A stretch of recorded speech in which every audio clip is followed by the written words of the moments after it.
नमस्कार सर्वांना. आज आपण महिला आरक्षणाबद्दल बोलू. महिला आरक्षण म्हणजे काय होते? जे आपले समजा कायदेमंडळ आहे, कायदेमंडळात महिलांना जागा राखीव ठेवणे.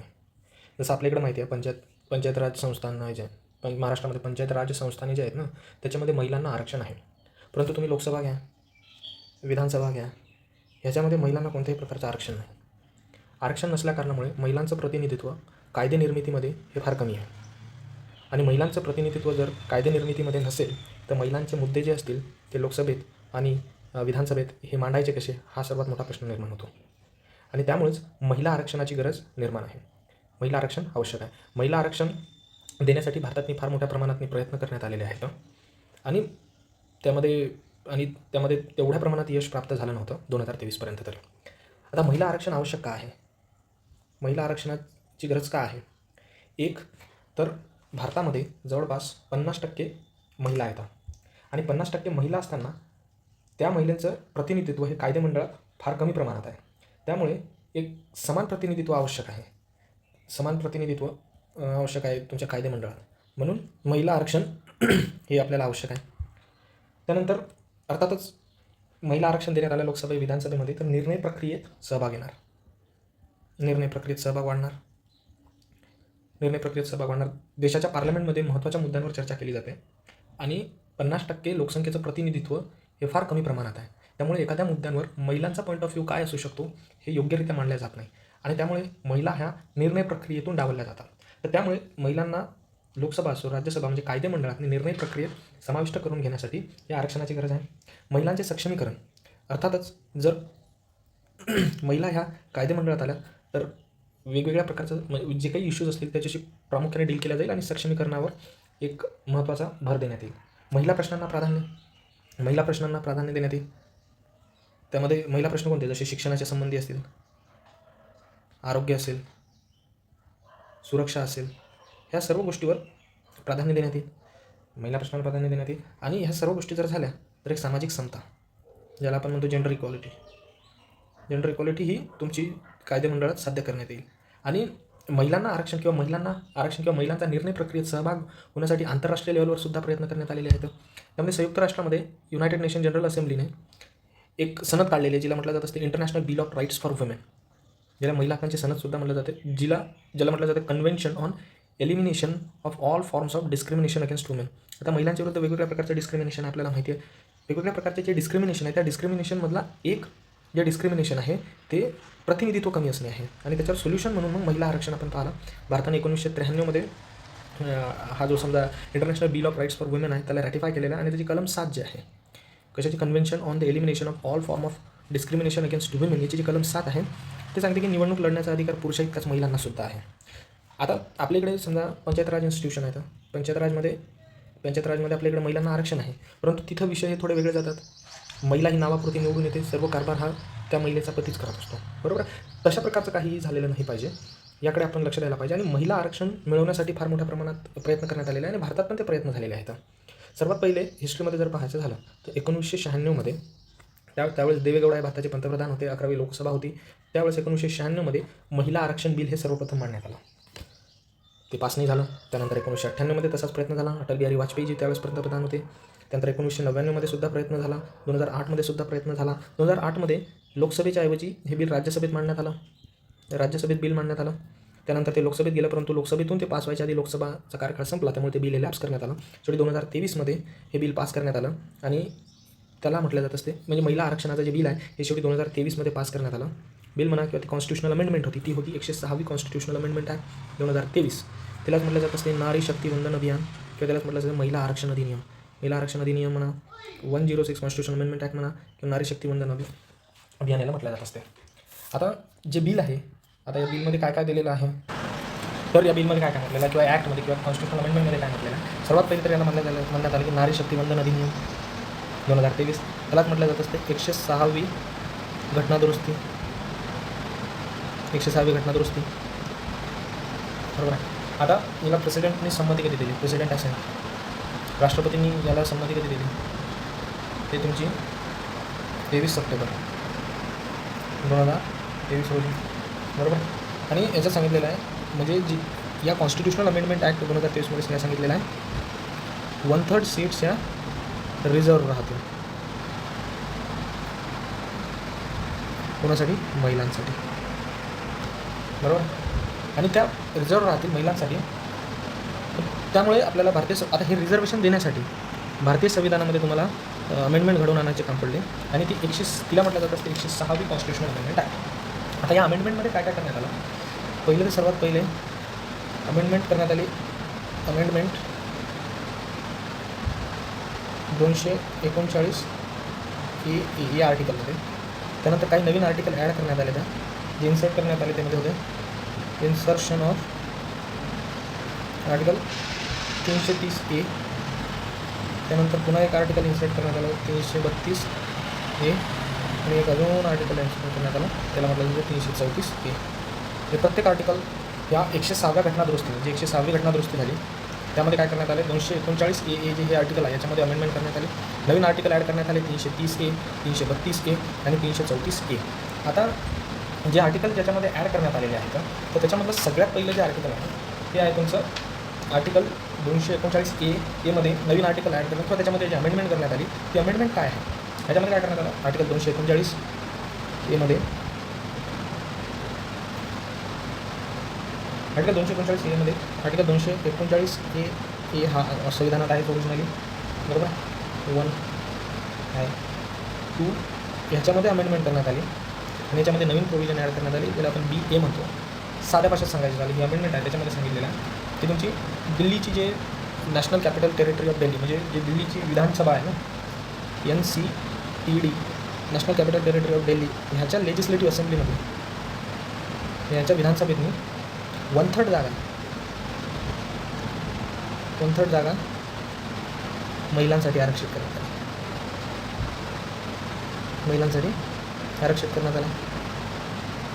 महिलांसाठी या 1/3 जागा आरक्षित करण्यात आलेल्या आहेत का? म्हणजे समजा दिल्लीच्या असेंब्लीत 70 सीट्स आहेत. त्याच्यातल्या 1/3 म्हणजे किती होणार? त्याच्यातल्या 1/3 म्हणजे 23 जागा. 23 जागा ह्या दिल्ली असेंब्लीत महिलांसाठी आरक्षित करण्यात आलेल्या आहेत का? आता दिल्ली असेंब्लीमध्ये ज्या दिल्लीच्या लेजिस्लेटिव्ह असेंब्लीमध्ये काही जागा राखीव आहेत. राखीव जागा SC साठी राखीव जागा आहेत.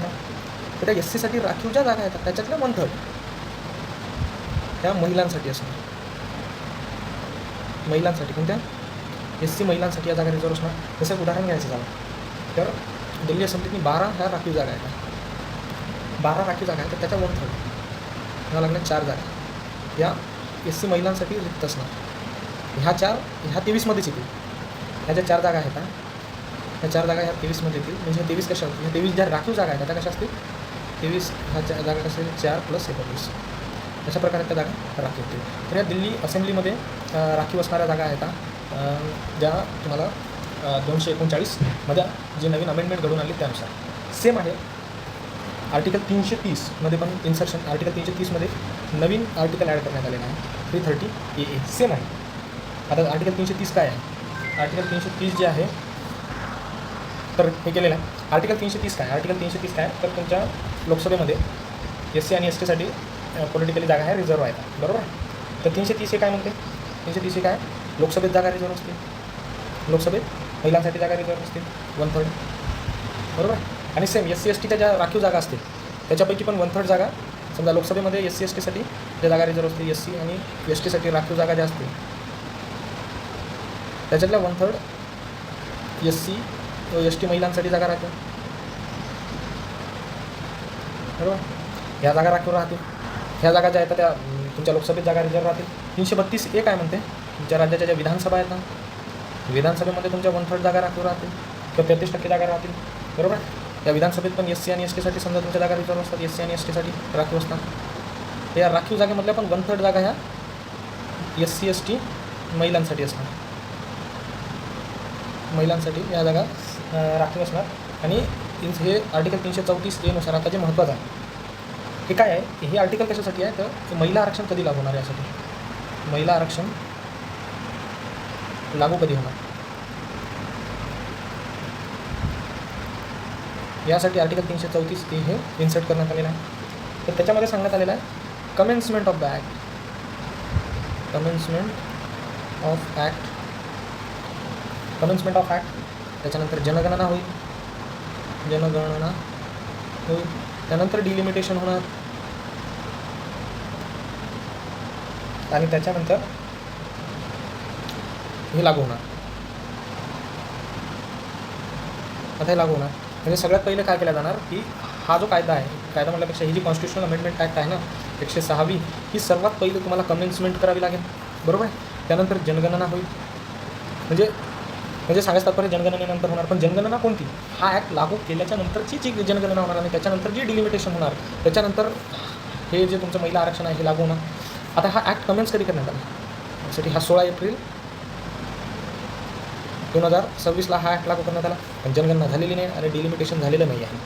म्हणून आता शासनाने काय केलेलं आहे की हा कायदा लागू करण्यासाठी डिलिमिटेशन करून हा महिला रिझर्वेशन लागू करण्याचा प्रयत्न केलेला आहे. तर तो कसा केला? त्यासाठी आपल्याला डिलिमिटेशन पाहावं लागेल. त्यासाठी शासनाने जे आहे 131वी घटना दुरुस्ती आणलेली आहे. त्यानंतर डिलिमिटेशन बिल पण लागू केलेला आहे. तो सांगायचं तात्पर्य काय आहे की तुमचं 106वी जी कॉन्स्टिट्युशनल अमेंडमेंट ॲक्ट आहे, घटना दुरुस्ती आहे, जिला नारी शक्तिवंदन अधिनियम असं म्हणलं जात असते किंवा महिला आरक्षण अधिनियम, तर त्यामध्ये दिल्ली, याच्यामध्ये पाहिजे दिल्ली लोकसभा आणि विधानसभा इथंच महिलांसाठी रिझर्वेशन देण्यात आलेलं आहे. बाकीच्या ज्या युनियन टेरिटरीज आहेत, मग तुमची पुडुचेरी असेल, त्यानंतर जम्मू आणि काश्मीर असेल आणि बाकीच्या युनियन टेरिटरीमध्ये महिला आरक्षण नाही आहे. कशानुसार? या 106व्या घटना दुरुस्तीनुसार, बरोबर आहे. परंतु आता लागू कधी होणार ही फार किचकट प्रोसेस आहे.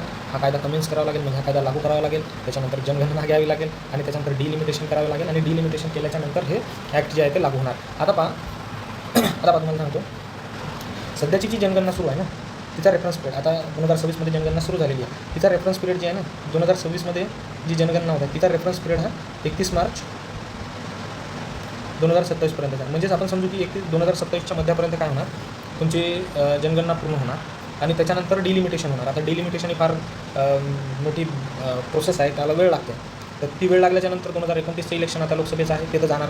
त्यामुळे महिला आरक्षणाचा फायदा त्यामुळे महिला आरक्षणाचा लाभ हा महिलांना होणार नाही. म्हणून शासनाने काय केलेली आहे, one constitutional amendment bill 131 constitutional amendment bill 2026 आणलेलं आहे. यामध्ये काय केलेलं आहे शासनाने काय केलं की डिलिमिटेशनला लिंक केलेलं आहे तुमच्या महिला आरक्षणाशी. म्हणजे आता आपण डिलिमिटेशन करून घ्यायचं, जागा वाढवायच्या आणि महिला आरक्षण लागू करायचं. मुळात ही अमेंडमेंट बिलच्या आधी एक गोष्ट लक्षात घ्या की हा कायदा जो आहे ना, कायदा म्हणा तो कॉन्स्टिट्युशनल अमेंडमेंट ॲक्ट जे आहे ना, ही कॉन्स्टिट्युशनल अमेंडमेंट ॲक्ट शासनानं 16 एप्रिल 2026ला लागू केली. प्रश्न हा आहे की यांनी 16 एप्रिल म्हणजे कमेन्समेंट का केली? कॉन्स्टिट्युशनल अमेंडमेंट ॲक्ट जे 2023ची कॉन्स्टिट्युशनल अमेंडमेंट ॲक्ट जी आहे ना ही 16 एप्रिलला का लागू केली? 16 एप्रिल 2026ला ही का लागू केली? तर याच्यामागचं कारण असं आहे की आताच आपल्याला ही जी अमेंडमेंट आपण घडवून आणलेली आहे ना 106वी जी घटना दुरुस्ती घडवून आणलेली त्याच्यात बदल घडवून आणायचा आहे. तो बदल कसा घडवला जाईल तो आपण नंतर पाहू. तर तो बदल घडवून आणायचा आहे. बरं बदल घडवून आणायचा आहे, आधी बदल जो आपण ऑलरेडी घडवून आणलेला आहे तो लागू करावा लागेल. तर तो लागू कसा केला? 16 एप्रिल 2026ला शासनाने एक नोटिफिकेशन काढलं आणि त्या नोटिफिकेशननुसार हा कायदा कमेन्स करण्यात आला, हा कायदा लागू करण्यात आला. आणि त्याच्यानंतर कॉन्स्टिट्युशनल अमेंडमेंट बिल 2026 आणि डिलिमिटेशन बिल, परिसीमन बिल, डिलिमिटेशन बिल 2026 आणि त्याच्यानंतर युनियन टेरिटरीचे जो पण एक बिल आहे 2026चे, हे 3 बिल लोकसभेत मांडण्यात आले होते आणि त्याच्यावर डिस्कशन्स झाले होते. आता आपण पाहू डिलिमिटेशन म्हणजे काय. डिलिमिटेशन म्हणजे काय किंवा परिसीमन म्हणजे काय, हे महत्त्वाचं आहे. आपल्याला माहिती आहे की भारतीय संविधान, डिलिमिटेशन म्हणजे काय? डिलिमिटेशन म्हणजे साध्या भाषेत मतदारसंघाची पुनर्रचना, मतदारसंघांची पुनर्रचना. आता लोकसंख्या ही वाढत आहे दिवसेंदिवस, त्यामुळे मतदारसंघाच्या सीमा पुन्हा आपल्याला निश्चित कराव्या लागतात. मतदारसंघाचे आपल्याला ज्या बाउंड्रीज असतील, ज्या सीमा असतील त्या पुन्हा निश्चित कराव्या लागतात. त्याला आपण परिसीमन म्हणतो किंवा डिलिमिटेशन म्हणतो. सो साध्या भाषेत मतदारसंघाची पुनर्रचना म्हणजे परिसीमन. बरं ही का केली जाते? एक तर लोकसंख्या आहे तुमचा आणि प्रतिनिधित्व, लोकसभेतील असो म्हणजे निवडून दिलेलं प्रतिनिधित्व असो, यांच्यात एक समतोल असणं आवश्यक आहे, बरोबर. नंतर भौगोलिक व प्रशासकीय सुसूत्रता असणे आवश्यक आहे. भौगोलिक व प्रशासकीय सुसूत्रता म्हणजे एखादा मतदारसंघ आहे, त्या मतदारसंघाच्या मधातून भली मोठी नदी जात आहे, बरोबर आहे. तर तसं नसलं पाहिजे, भौगोलिक आणि प्रशासकीय सुसूत्रता असलं पाहिजे. आणि राखीव जागाचा फेरवाटप करायचा आपल्याला, राखीव जागांची फेरवाटप करायचे आहे. म्हणजे जे राखीव जागा आहे तुमच्या SC STसाठी आहे, SC आहे STसाठी त्यांच्यासाठी आपल्याला माहीत आहे लोकसभेत आहे आणि विधानसभेत जे आहे लोकसभेत आणि विधानसभेत जागा या रिझर्व आहेत. तर त्याचा फेरवाटप करण्यासाठी सुद्धा डिलिमिटेशन हे आवश्यक आहे. आपल्याला माहिती आहे की भारतीय संविधानात एक आर्टिकल आहे. बरं डिलिमिटेशन केलं कसं जाते आपल्याला माहिती आहे. भारतीय संविधानात आर्टिकल 82 आहे. आर्टिकल 82 मध्ये सांगतात प्रत्येक जनगणना झाली, प्रत्येक जनगणना झाली की 2 गोष्टी करायच्या आहेत. कोणत्या 2 गोष्टी आहेत? लोकसभेतील जागांचे वाटप,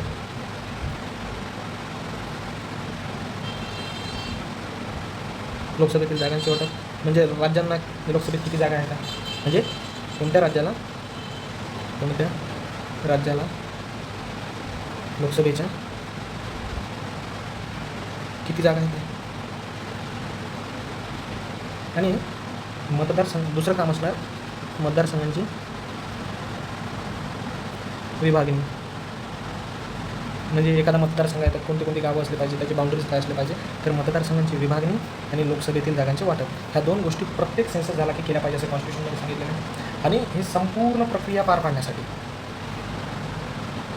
ही संपूर्ण प्रक्रिया जी पार पाडायची आपल्याला जसं कोणत्या राज्याला किती जागा असल्या पाहिजे, मतदारसंघाची विभागणी कशी करायची आहे, ही संपूर्ण प्रक्रिया पार पाडण्यासाठी संसद कायद्याद्वारे संसद जे आहे ना संसद कायद्याद्वारे डिलिमिटेशन कमिशनची स्थापना करते. डिलिमिटेशन कमिशनची स्थापना आणि हे डिलिमिटेशन कमिशन जे आहे हे 2 कामं करते. म्हणजे 2 कामं, एक लोकसभेतील जागांचे वाटप आणि दुसरं मतदारसंघांची विभागणी. आता पहा इथं पार्लमेंट संसद जे आहे ते कायद्याद्वारे करते. ही गोष्ट लक्षात घ्या, संसद कायद्याद्वारे करत आहे.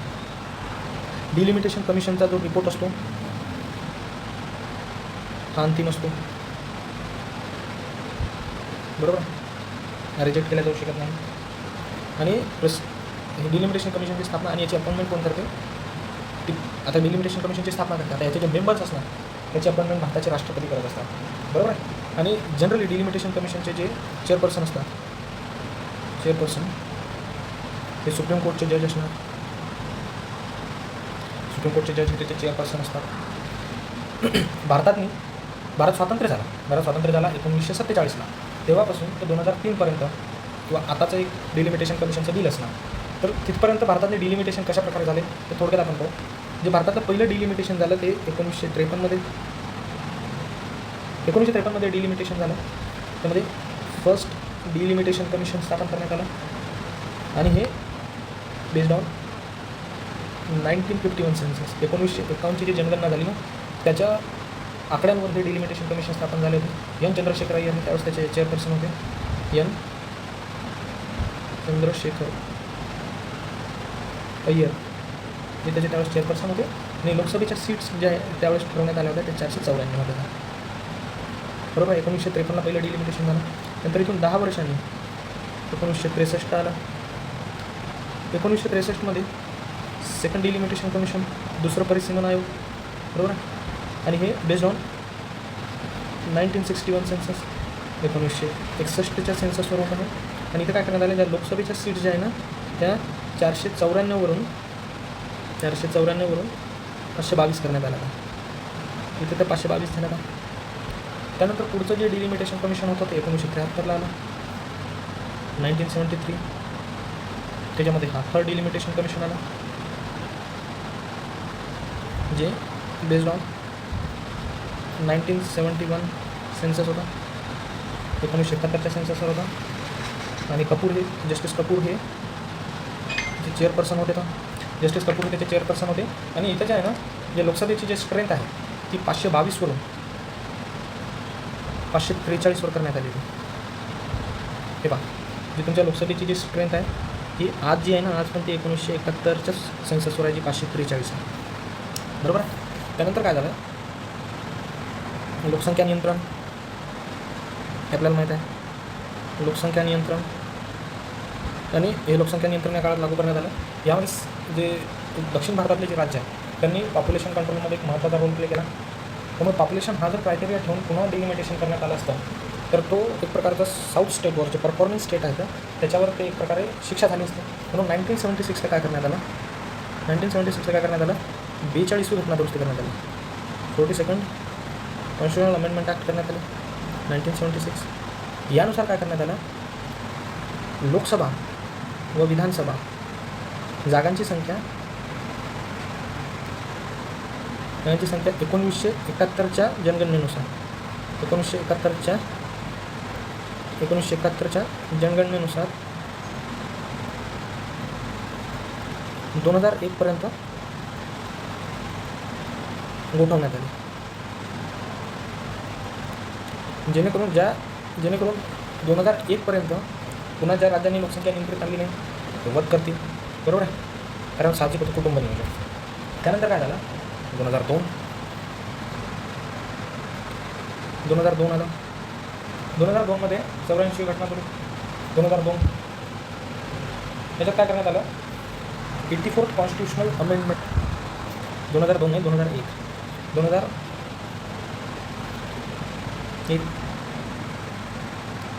ह्या 2001मध्ये 84 घटना दुरुस्ती आणली. या 84 घटना दुरुस्तीमध्ये काय सांगण्यात आलं, ही जे 2001 पर्यंत फ्रीज करण्यात आली होती 1971च्या लोकसंख्येच्या वर्षावर, तिथे 2 घटना करण्यात आल्या. एक, जागांची संख्या म्हणजे राज्यांची लोकसभेत असलेली जागांची संख्या आणि राज्यांच्या विधानसभेत असलेली जागांची संख्या ही 2026 पर्यंत गोठवण्यात आली. 1971च्या लोकसंख्येवर जागांची संख्या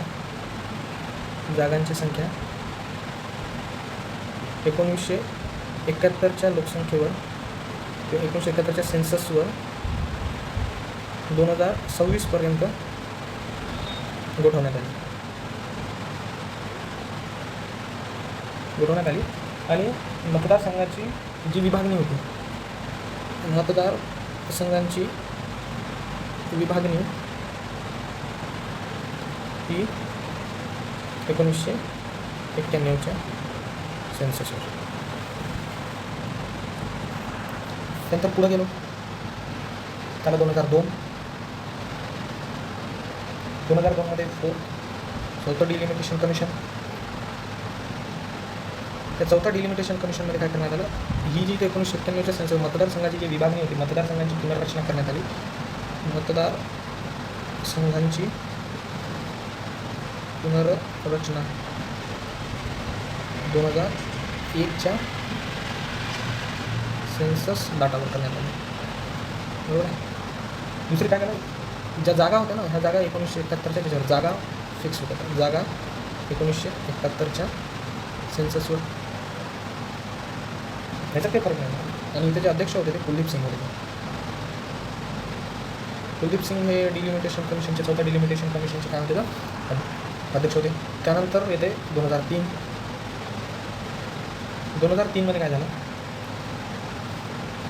2 गोष्टी करण्यात आल्या, फ्रीज करण्यात आल्या. 2 गोष्टी ह्या फ्रीज करण्यात आल्या. डिलिमिटेशन म्हटलं की 2 गोष्टी आल्या, त्या गोठवण्यात आल्या. 2 गोष्टी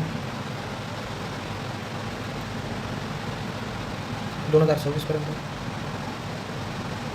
कोणत्या 2 गोष्टी तर, एक तर गोठवण्यात तर हे आलेलंच होतं आपल्याला माहिती. गोठवण्यात आल्या 2 गोष्टी. कोणती, मतदारसंघ पुनर्रचना 2001च्या जनगणनेवर. मतदारसंघ पुनर्रचना 2001च्या जनगणनेनुसार सेन्ससनुसार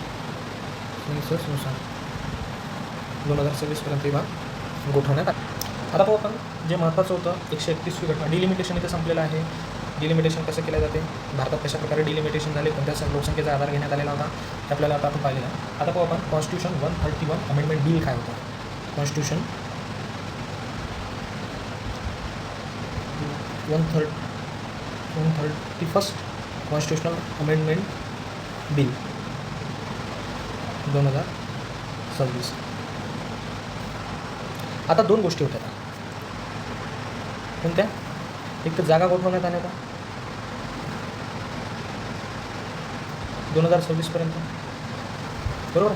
आणि दुसरी होतं की महिला आरक्षण बिल. हे 3 स्टेपच्या नंतर लागू होणार होतं. आपल्याला माहिती आहे, कमेन्समेंट म्हणजे लागू होणार. त्यानंतर सेन्सस आणि त्यानंतर डिलिमिटेशन.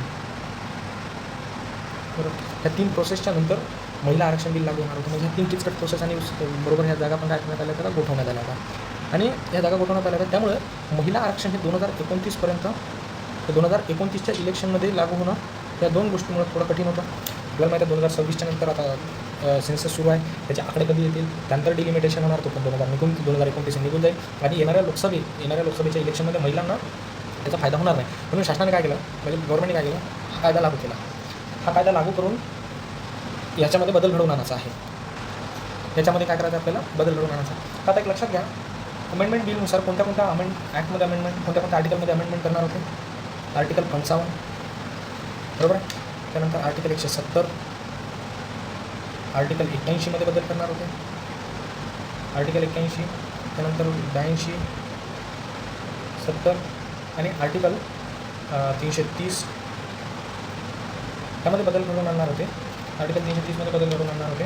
आणि आर्टिकल 334A हे सबस्टिट्यूट करणार होते.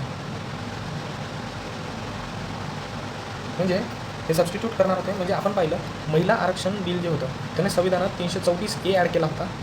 तो काय होता, 334A काय होता, महिला आरक्षण लागू कधी होणार, बरोबर आहे. तर मग लागू कधी होणार, तर हे पूर्ण आर्टिकल 334A पूर्ण रिप्लेसच करून टाकायचं. आणि तो रिप्लेस करून कसं करायचं, तर ते 334A हा पूर्णपणे रिप्लेस करायचा. आणि ते रिप्लेस कसं करायचं ते याच्यात दिलेलं आहे, बरोबर. आता बिल अर्थात पास झालेलं नाही, त्यामुळे डिटेल प्रोव्हिजन्सची आपल्याला काही घेणं देणं नाही. परंतु ठळक असं होतं की लोकसभेच्या जागा वाढवण्यात आलेल्या होत्या. लोकसभेच्या जागा वाढवण्यात आलेल्या होत्या, बरोबर आहे का. त्या लोकसभेच्या जागा वाढवण्यात आल्या होत्या. आणि आपल्याला माहिती आहे, जागा ठरवण्यासाठी लोकसभेतनी किंवा कोणत्याही विधानसभेतनी लोकसभेतनी राज्याला किती सीट्स असल्या पाहिजे आणि विधानसभेत किती सीट्स असल्या पाहिजे, ह्याच्यामागे सर्वात महत्त्वाचा जो क्रायटेरिया असतो तो पॉप्युलेशन असतो, बरोबर. आता या पॉप्युलेशन असतो, लोकसंख्या असतो, ती लोकसंख्या घ्यायची कोणती, तर या बिलनुसार बरं पॉप्युलेशन काय असेल पाहिजे हा क्रायटेरिया आहे. कॉन्स्टिट्यूशनमध्ये काय दिलेलं आहे, पॉप्युलेशन कोणती असायला पाहिजे कोणत्याही जागा ठरवताना. म्हणजे आपण पाहिलेलं आहे, लोकसभेत किती जागा असायला पाहिजे, विधानसभेत किती जागा असायला पाहिजे, महिला आरक्षण देताना कोणत्या बेसिसवर देणार आपण, SC/STचं आरक्षण देणार आहोत, जे 10 वर्ष, जे 10 वर्षासाठी आणि 15 वर्षासाठी, बरोबर आहे. सनसेट क्लॉज आहे, 15 वर्षाचा सनसेट क्लॉज आहे. तर संसद ते ठरवू शकतं नंतर 15 वर्षाच्या नंतर आरक्षण संपणार, महिला आरक्षण, त्याला सनसेट क्लॉज म्हणतो आपण, आधीच कायद्यामध्ये मेन्शन केलेलं आहे. परंतु संसदेकडे तो अधिकार ठेवण्यात आलेला आहे, कायदा करून ते आरक्षण अजून पुन्हा 15 वर्षासाठी पुढे वाढवल्या जाऊ शकते. आता सर्वात महत्त्वाचं होतं की या बिलमध्ये असं काय केलं होतं, तर पॉप्युलेशन कोणती घ्यायची, ह्या जागा ठरवताना पॉप्युलेशन कोणती घ्यायची किंवा सेन्सस कोणता घ्यायचा, पॉप्युलेशनच्या बेसिसवर आपण ठरवत होतो. तर संविधानातनी काय आहे, कॉन्स्टिट्यूशनमध्ये कोणती प्रोव्हिजन आहे, आणि जे 131 कॉन्स्टिट्यूशनल अमेंडमेंट बिल 2026 ह्याच्यामध्ये त्यांनी कोणती जागा काय प्रस्तावित केलेलं हे 2 आहे. ओरिजिनली भारतीय संविधानात काय आहे, लोकसंख्या म्हणजे अलीकडील झालेली जनगणना, सर्वात अलीकडील झालेली जनगणना, बरोबर. ज्याचे आकडे प्रसिद्ध आहेत हे आहे. आता म्हणजे अर्थातच पण आपण माहिती आहे की हे लोकसंख्येचा जो गेम होता तो आपण कसा खेळला, तो लोकसंख्येचा गेम आपण डिलिमिटेशननुसार अशा प्रकारे घेतला. पहिल्या डिलिमिटेशनमध्ये बरोबर आपण 1951च्या तुमच्या सेन्ससचा डाटा घेतला, दुसऱ्या डिलिमिटेशनमध्ये 1961चा घेतला, तिसऱ्या डिलिमिटेशनमध्ये 1971चा घेतला, जो आज पण आहे. परंतु 1981 आणि 91चा डाटा हा डिलिमिटेशनसाठी घेण्यात आलेला नाही आहे. तर तो कॉन्स्टिट्यूशनल अमेंडमेंट ती आपण एक प्रकारची अरेंजमेंट केलेली आहे लोकसंख्येच्या संदर्भातनी, बरोबर. परंतु कॉन्स्टिट्यूशनल अमेंडमेंट बिलमध्ये काय सांगितलेलं आहे, आरक्षणासाठी असो म्हणजे महिला आरक्षण असो किंवा SC/STचं आरक्षण असो किंवा लोकसभेतनी राज्यांच्या जागा किती असो किंवा विधानसभेच्या जागांची स्ट्रेंथ किती असो, आरक्षणासाठी असो किंवा जागांसाठी असो, कोणत्या वर्षाची जनगणना वापरायची, कोणत्या वर्षाची जनगणना वापरायची हे संसद कायद्याद्वारे ठरवलं.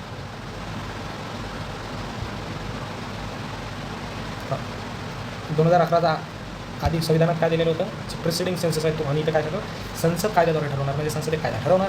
2027ला समजा डिलिमिटेशन करायचं आहे, साऱ्या भाषेतून सांगायचं तर संसद कायदा करणार आणि 2011ची आपण लोकसंख्या घ्यायची, अशा प्रकारे या बिलमध्ये प्रोव्हिजन होती. आणि जे 334A होतं ना, म्हणजे आता 334A मध्ये असं आहे की तुम्हाला सांगतो 334 मध्ये होतं की बाबा आरक्षण कसं लागू करणार. तर 334 मध्ये काय होतं, जे आपण ऑलरेडी पाहिलेलं. 334 मध्ये काय होतं, महिला आरक्षण कधी लागू होणार, बरोबर आहे. ते रोटेशन पद्धतीने असणार. सनसेट क्लॉज होता 15 वर्षाचा.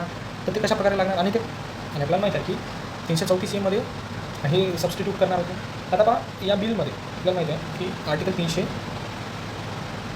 334A ह्या बिलानुसार काय करणार होते, सबस्टिट्यूट करणार होते. म्हणजे जे पहिले तर 334A आणलं कशाने, लक्षात घ्या. 106 कॉन्स्टिट्युशनल अमेंडमेंट ॲक्ट 2023ने आणलेला आहे. म्हणजे तुमचे नारी शक्ती वंदन अधिनियमानुसार आणलेला आहे. तर ह्याच्यात काय होतं, म्हणजे 106वी कॉन्स्टिट्युशनल अमेंडमेंट ॲक्टमध्ये काय होतं 2023च्या, आणि आता जे 131वी कॉन्स्टिट्युशनल अमेंडमेंट बिल जे आहे 2026मध्ये जे आलेलं आहे, त्याच्यात काय रिप्लेस करणार. याच्यात काय होती, ह्युमन रिझर्वेशन होतं. ह्युमन रिझर्वेशन हे कुठं लागू होणार होतं, तर लोकसभा, लोकसभा, विधानसभा आणि दिल्लीची असेंब्ली. परंतु ह्याच्यात काय केलं, 131 कॉन्स्टिट्युशनल अमेंडमेंट बिलमध्ये त्याची व्याप्ती वाढवलेली आहे. आणि ह्युमन रिझर्वेशन हे आता कुठं लागू होणार, लोकसभा, विधानसभा, दिल्ली, पुडुचेरी आणि जम्मू व काश्मीरची जी हे आहे ना, जम्मू काश्मीरची जी विधानसभा आहे तिथं ते लागू होणार होतं. आणि अंमलबजावणीची पद्धत कशी होती, अंमलबजावणी कशा प्रकारे लागू होणार होतं आरक्षण. पहिले कमेन्समेंट ऑफ ॲक्ट, कमेन्समेंटच्या नंतर फर्स्ट सेन्सस आणि त्याच्यानंतर डिलिमिटेशन. ही किचकट प्रोसिजर होती. यांनी फक्त काय ठेवलं, हे कधी लागू होणार, महिला आरक्षण कधी लागू होणार, तर मतदारसंघाची पुनर्रचना झाल्यानंतर. म्हणजे मतदारसंघाची पुनर्रचना ही करणे आवश्यकच आहे. त्याच्यासाठी या बिलानुसार पण महिला आरक्षण लागू करण्यासाठी. परंतु याच्यामध्ये कमेन्समेंट किंवा सेन्ससचा इथे संदर्भ नाही आहे. नवीन याच्यात सेन्ससचा संदर्भ नाही आहे नवीन बिलमध्ये किंवा कॉन्स्टिट्युशनल अमेंडमेंट बिलमध्ये. इथं फक्त मतदारसंघाची पुनर्रचना करायची. मग त्यांनी सेन्सस हा 2018चा घेतला, जो लेटेस्ट सेन्सस होता 2018चा. त्यानुसार त्यांनी डिलिमिटेशन करायचं ठरवलं. आता याच्यातनी प्रॉब्लेम असा झाला की हे बिल पास नाही होऊ शकतं, कॉन्स्टिट्युशनल अमेंडमेंट बिल 2026 करण्यासाठी स्पेशल मेजॉरिटी लागत होती. तर ती स्पेशल मेजॉरिटी काय असते, absolute plus 2/3 of present and voting, आणि 50% राज्यांनी ते रेझोल्युशन हे रॅटिफाय करणं आवश्यक होतं. परंतु ते तसं झालं नाही. केंद्र सरकारचा तेवढा शेअर नव्हता लोकसभेच्या सीटमुळे, त्यामुळे बिल काही पास झालेलं नाही आहे. अशा प्रकारे कॉन्स्टिट्युशनल अमेंडमेंट बिल शासनाने डिलिमिटेशनला लिंक करून महिला रिझर्वेशन इम्प्लिमेंट करण्याचा प्रयत्न केला होता, परंतु ते बिल पास झालं नाही. त्यामुळे महिला आरक्षण सध्या तरी लागू होणार नाही. महिला आरक्षणाचं बिल जे 2000 किंवा जी अमेंडमेंट ॲक्ट होती 2023ची, ती नल अँड व्हॉइड झालेली नाही आहे, ती तशीच आहे.